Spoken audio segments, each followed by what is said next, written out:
Hi, my name is Candace and welcome back to my channel. Today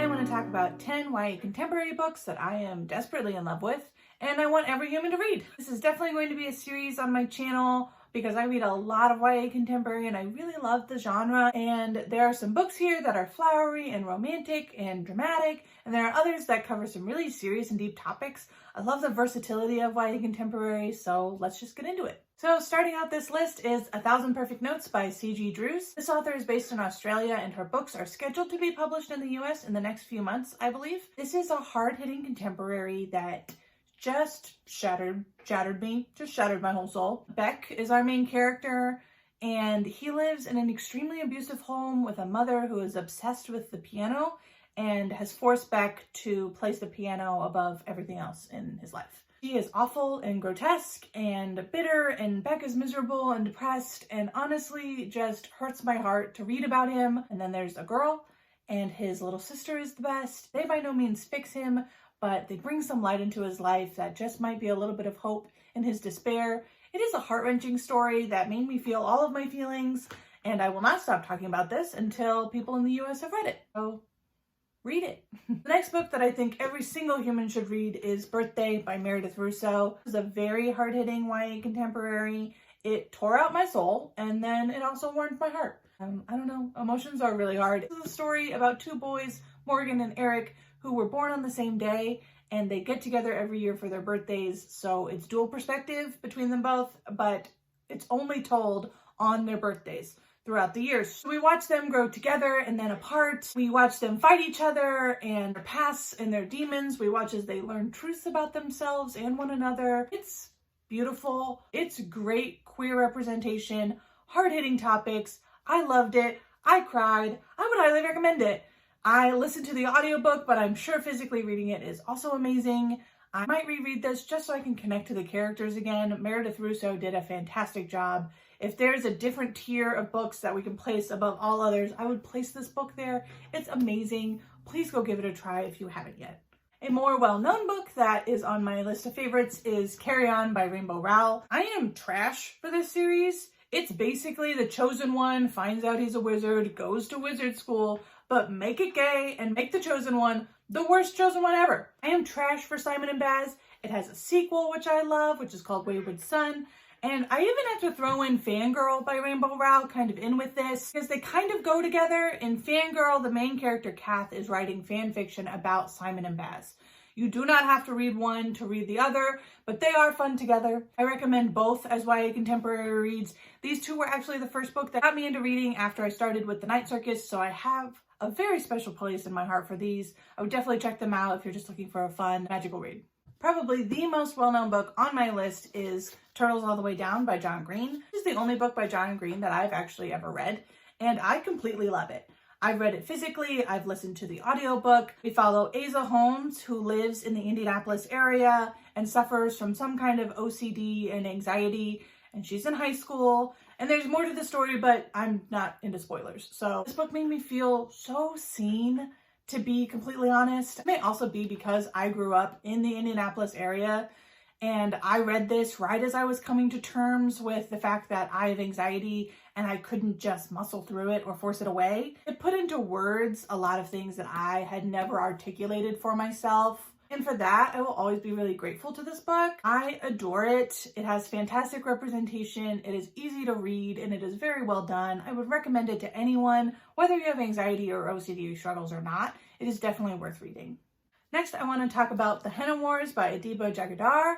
If I say that wrong, please let me know. This book was so good. It is set in Ireland and focuses on our main character, Nishat. She is trying to juggle doing henna as a business project for school while another girl is also doing a henna business, while also having to come out as a lesbian to her very traditional conservative Muslim parents. It doesn't go overly well. There's so much heart in this book. I love that it covered so many topics from cultural appropriation to queerness to family dynamics and high school dynamics.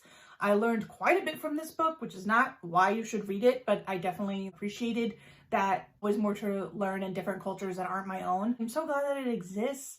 I love how flawed and how real the characters felt. It wasn't just a moral of the story or an easy solution book. And I loved how real and how heartfelt the story really felt.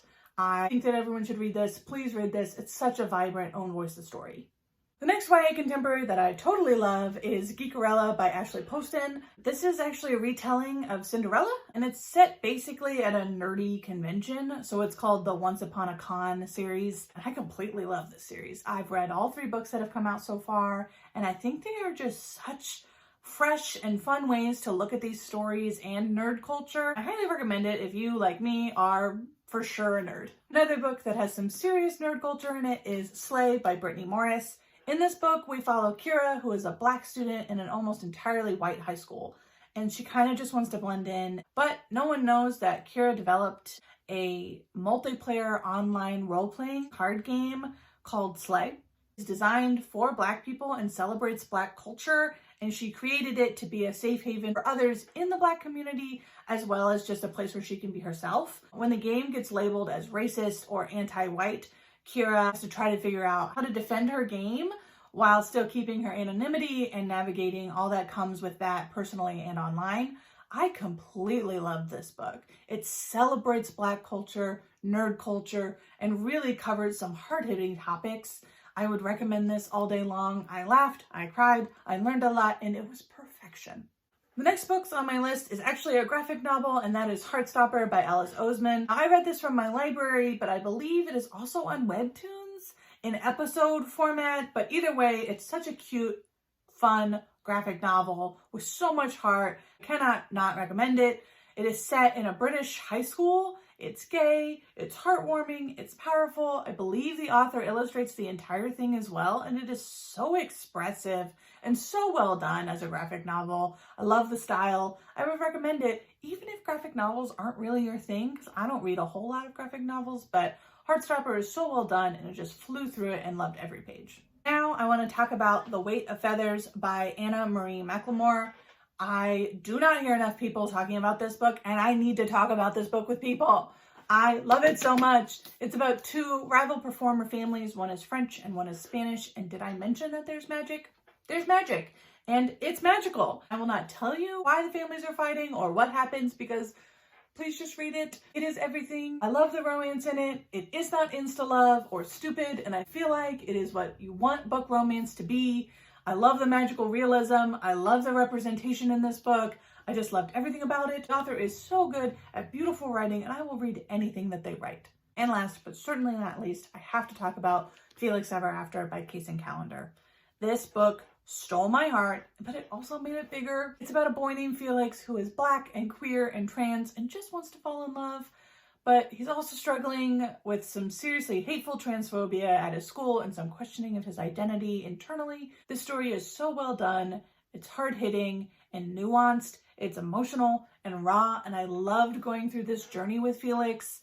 I cannot recommend this enough, because even though I'm not Black or trans and this book does not represent my experience, I learned, I felt with him. I became more empathetic and more understanding about the queer and trans and Black people in my life, and it is just so worth reading. No matter who you are, you will be a better person for reading it. Please pick this up. So there you have it. That's 10 of my most favorite YA contemporaries. There will be at least a part 2, so stay tuned for that. If you've read any of these, let me know what your thoughts are down in the comments. And if you think I'd love something else based on these, let me know that in the comments too. But until next time, bye!